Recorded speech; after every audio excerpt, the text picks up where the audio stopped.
How does 50 people outweigh 42,000?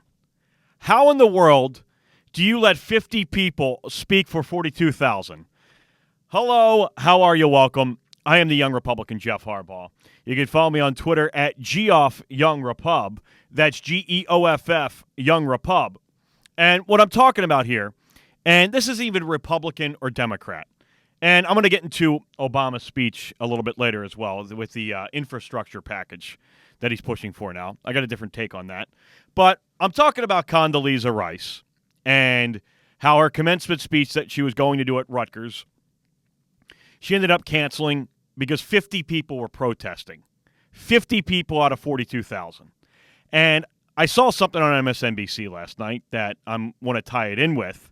And it's basically just the way that we are going with everything.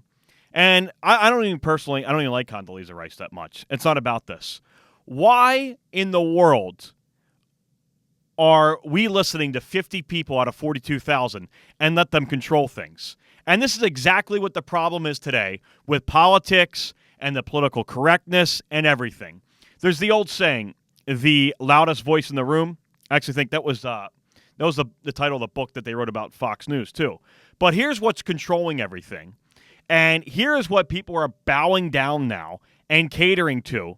This time period, it has now become the whiniest voice in the room. And that's what we're listening to. It's the absolute whiniest voice in the room was pushing this whole stupid political correctness, and I'm offended at this, I'm offended at that. And we're actually listening to these people. That's what I can't understand. See, when I heard about the Condoleezza Rice protest, and I thought you had a bunch of morons, whatever. Then I heard that it was 50 people. At what point do you say enough is enough? And I can tell you exactly where it came from, too. It wasn't just these 50 people. There was one person, a faculty member, that threw an uproar, and he's what started this thing. And the stupidity of the faculty member, because he wanted Hillary Clinton instead. Now, Hillary Clinton, I believe she voted for the Iraq war, and she, like every other Democrat that was in the Senate that refuses to let you know this, the whole waterboarding and the so-called torture and war crimes, before those begun, they were briefed on that, just so you know. I know it's like everything else. They were shocked when they found out about it, but they were briefed upon that before those practices even begun. So he wanted Hillary Clinton instead of Condoleezza Rice because of that. So that shows his stupidity. It's literally, we're listening to the overwhelming minority, and it's the whiniest voice in the room. That's exactly what it is. I mean, you know what these protesters are. Look at them. Half of them just love the protest. They enjoy it. You ever see them? It's one of the only times you see these people that are actually happy in their life. So you do kind of have that benefit that you have a little bit of sympathy for them because they're pretty much miserable in their entire life. At least they are happy while they're out there protesting. They love it. They're in their groups. There's always a band together. They always have a chant, and they actually think they're saving the world. They have a blast. But why are we listening to these people? They're idiots. They're morons.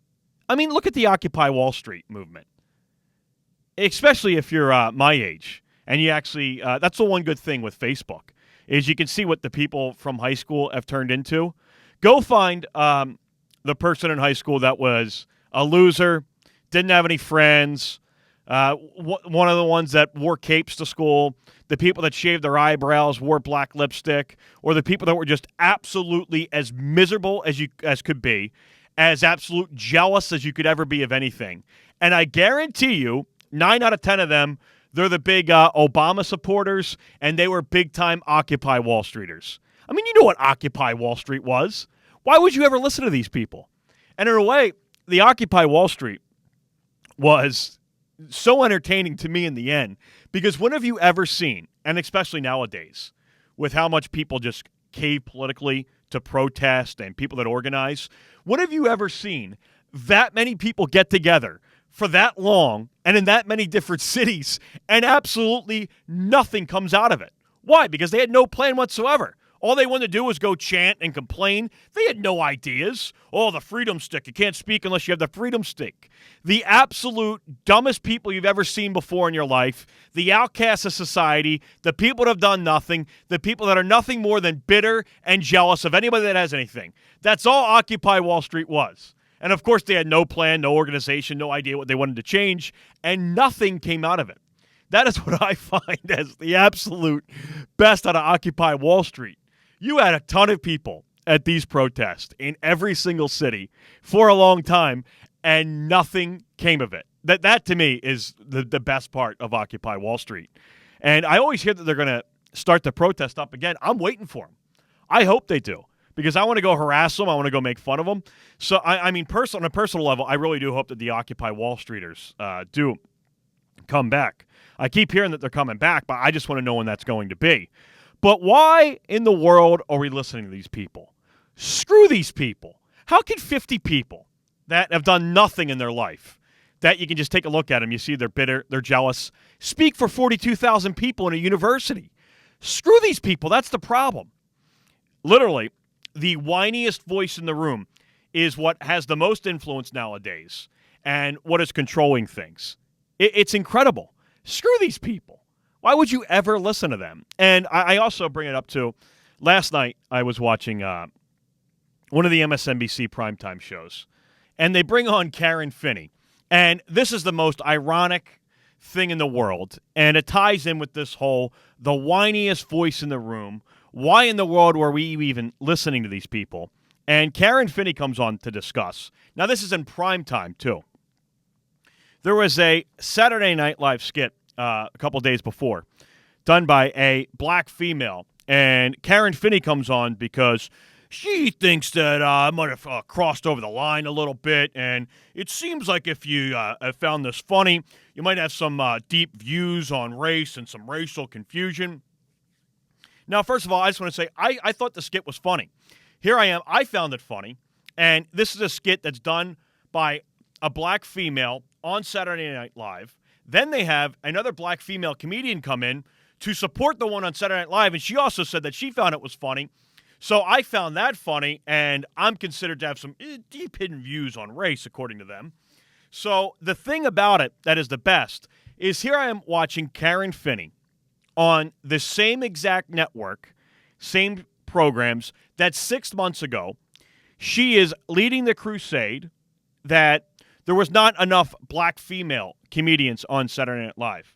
I forget what the number was. I don't remember if it was any. It might have been just a couple. But whatever it was, and because of that, Saturday Night Live, they hired 3 female black comedians in the beginning of this year.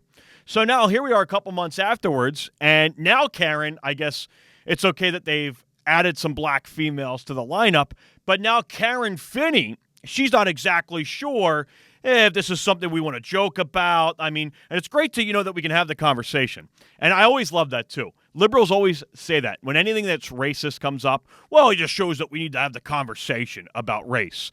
I guarantee you, if you went back and did a study through like pop culture, the media, and news in the last 5 years, there's not one subject at all that's been discussed more than race. And always with liberals, well, it just shows we really need to have the conversation.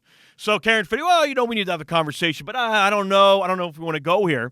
And I'm thinking to myself, who the hell is Karen Finny? Who in the world is Karen Finny? What are you, just the person that decides what can happen, what can't happen? Why don't you go program Saturday Night Live then? Because obviously you had a problem with the people they had on the network. Now you get the people on the show that you wanted on the show, and now you're not exactly sure about the skits that they're choosing.